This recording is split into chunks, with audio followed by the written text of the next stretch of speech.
நேயர்களுக்கு எனது உள்ளம் கனிந்த வணக்கம். சார், உன் வாழ்வை உயர்த்த உன்னைத் தவிர யாராலையும் முடியாது சார். நீயாக விரும்பி உயராவிட்டால் உன்னை யாராலும் உயர்த்தவே முடியாது. அதே மாதிரி தான் சார், பேராசை கொண்டவனுக்கு இந்த உலகத்தையே பரிசாக கொடுத்தாலும் திருப்தி அடைய மாட்டான் சார்.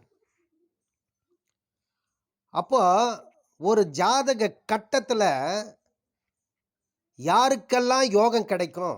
எனக்கு நீங்கள் சொல்லுவது மாதிரி என்கிட்ட யோகம் இருக்குது, என் ஜாதக கட்டத்தில் அமர்ந்திருக்கு சார், எனக்கு ஏன் சார் யோகம் வரலன்னு கேட்குறாரு சார் ஒருத்தர். சார், ஒரு ஜாதகத்தில் யோக கிரகங்கள் அழகாக அற்புதமாக அமர்ந்திருக்கும். ஆனால் அது சரியாக அமர்ந்திருக்கிறதா, அது கிரகணத்தில் இருக்குதா, இல்லை அஸ்தோனமாக இருக்கா, கெட்டு போயிருக்கான்னு பார்க்கணும் சார். அதற்கு அடுத்து முதல்ல லக்னாதிபதி என்கின்ற அந்த ரொம்ப முக்கியமான அந்த லக்னாதிபதி லக்னமும் கெடவே கூடாது சார். லக்னத்தை சனி செவ்வாய் பார்க்கவே கூடாது. அது பாவத்துவமாக பார்க்கிறதா சுபத்துவமாக பார்க்கதான் பார்க்கணும். ராகு கேதுக்கள் சங்கமித்து இருக்கவே கூடாது சார் லக்னத்தில். அதே சமயத்தில் நிறைய பேருக்கு பாருங்க, கிரகங்கள் அசமனாக இருக்கும் சார். கிரகண தோஷத்தில் இருக்கும், கெட்டு போயிருக்கோம். அப்படி இருக்க சொல்ல அந்த தசால வேலையே செய்யாது சார். சார், அது மட்டும் இல்லை, தசா காலம்னு ஒன்று இருக்கு இல்லையா, அது கரெக்டான வயதில் வரணும் சார், நல்ல வயசில் வரணும்.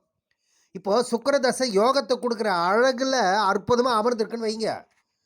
ஒரு 2 வயசில் பிறக்க சொல்ல சுக்கிர தசைனா அவர் அந்த சிறு வயதிலேயே அந்த சுக்கிர தசை வீணாக போயிடும் சார். ஒரு சுக்கிர தசை வருதுன்னா 30 வயதில் வரணும் சார். ஒரு ராகு தசை வருதுன்னா 35 36 வயசில் வரணும். அப்போ தான் சார் அதனுடைய துடிப்பு இருக்கும். இளம் வயதில் ராகு தசையும் சுக்கிர தசையும் வந்துடுச்சுன்னு வைங்க, இவர்கள் போகத்துக்கு அடிமையாகி ஆணுனா பெண் மேலேயும் பெண்ணு ஆண் மேலேயும் ஈர்ப்புத்தன்மையாக காதல் வயப்பட்டு படிப்பு கட்டுரும் சார். அதனால தான் எந்த காலத்தில் தசா வரணும், எந்த நேரத்தில் வரணும்னு ஒரு விதி இருக்குது சார். சார், கஜகேசரி யோகம் இருக்கும், குரு சந்திர யோகம் இருக்கும், குரு மங்கள யோகம் இருக்கும், சந்திரமங்கல யோகம் இருக்கும், சுக்கர யோகம் இருக்கும், ருச்சிக யோகம் இருக்கும், அம்ச யோகம் இருக்கும், பிருகு மங்கள யோகம் இருக்கும், சச யோகம் இருக்கும், பத்ர யோகம் கூட இருக்கும் சார். இத்தனை யோகங்கள் இருக்கும். ஆனால் ஒன்று கூட அந்த ஜாதகத்தில் வேலையே செய்யாது. காரணம் என்ன தெரியுங்களா? ஒன்று, அந்த தசா காலம் சிறு வயதிலேயே போயிட்டுருக்கும். சுக்கிரதசை சின்ன வயசில் வந்தால் குட்டி சுக்கிரன் கெட்டு போக செய்வார்னு அர்த்தம். அது மட்டும் இல்லை சார், யோகம் பெற்ற கிரகங்கள் உங்கள் ஜாதக கட்டத்தில் அப்படியே அற்புதமாக மிளரும். ஆனால் அந்த தசை உங்களுக்கு வேலையே செய்யாது சார். காரணம் என்ன தெரியுங்களா? உங்கள் ஜாதக கட்டத்தில் யோகம் பெற்ற கிரகம் 6, 8, 12ஆம் அதிபதியினுடன் பார்வையில் இருக்குல்ல, தொடர்பில் இருக்கும் சார். நல்லா கவனிச்சு பாருங்க. அப்படி 6, 8, 12ஆம் வீட்டு அதிபதிகள் ஒரு யோகம் கொடுக்கக்கூடிய கிரகங்களை பார்த்தாலோ சேர்ந்து இருந்தாலோ கண்டிப்பாக உங்களுக்கு அந்த யோகமே செயல்படாது சார். அது மட்டும் இல்லை, சரியான பருவத்தில் வரணும் சார். நன்கு அழகாக அமர்ந்திருக்கும், ஆனால் அது சிறு வயதிலே வேஸ்ட்டாக போயிடும். இன்னும் ஒரு சில தசாக்கள்லாம் பார்த்தீங்கன்னா 60 வயசு 70 வயசில் வரும் சார். 6, 8, 12ஆம் வீட்டு அதிபதிகள் தொடர்பு பெற்று இருக்கக்கூடிய யோகங்கள் செயல்படாது சார். சார், இப்போ ஒரு எக்ஸாம்பிளுக்கு, ஒரு உதாரணத்துக்கு துலா லக்னம் வச்சுங்க. துலா லக்னத்திற்கு 10ஆம் வீட்டில் குரு உச்சம் பெற்று அமர்ந்திருக்கார் சார். அற்புதமான யோகம்னு சொல்லுவாங்க. ஒன்றுமே கொடுக்காது, வேலையே செய்யாது குரு தசை உங்களுக்கு. ஏனென்றால் அவர் பாருங்க, துலா லக்னத்திற்கு 3க்குண்டான அதிபதியும் குரு தான், 6க்குண்டான அதிபதியும் குரு தான் சார். டோட்டலாக லாஸ் ஆகும் குரு தசை வந்ததுன்னா அவருக்கு.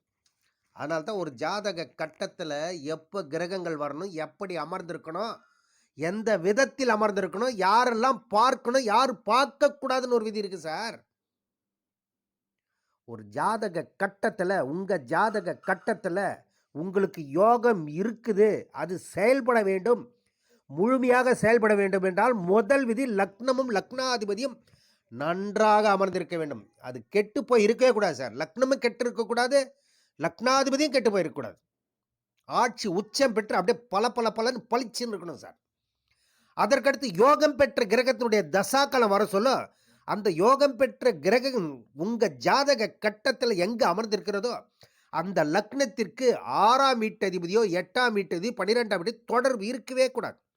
அப்படி இருந்து தசா வந்ததுனா தான் மிகப்பெரிய யோகத்துக்கு சொந்தக்காரன் சார் நீங்க.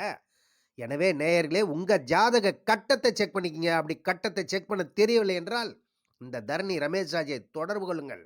உங்கள் சந்தேகங்கள் அனைத்தையும் நிச்சயம் நிறைவேற்றி வைப்பார் என்று கூறி விடைபெறுகிறேன். நன்றி, வணக்கம். மேலும் நேயர்களே இந்த சேனலை பார்த்துவிட்டு சப்ஸ்கிரைப் பண்ணுங்க. பெல் பட்டனையும் பிரஸ் பண்ணி ஆல் பட்டனையும் பிரஸ் பண்ணுங்கள். அப்பொழுதுதான் நான் போடும் வீடியோ உங்களுக்கு உடனுக்குடன் வந்தடையும் என்று கூறி விடைபெறுகிறேன். நன்றி, வணக்கம்.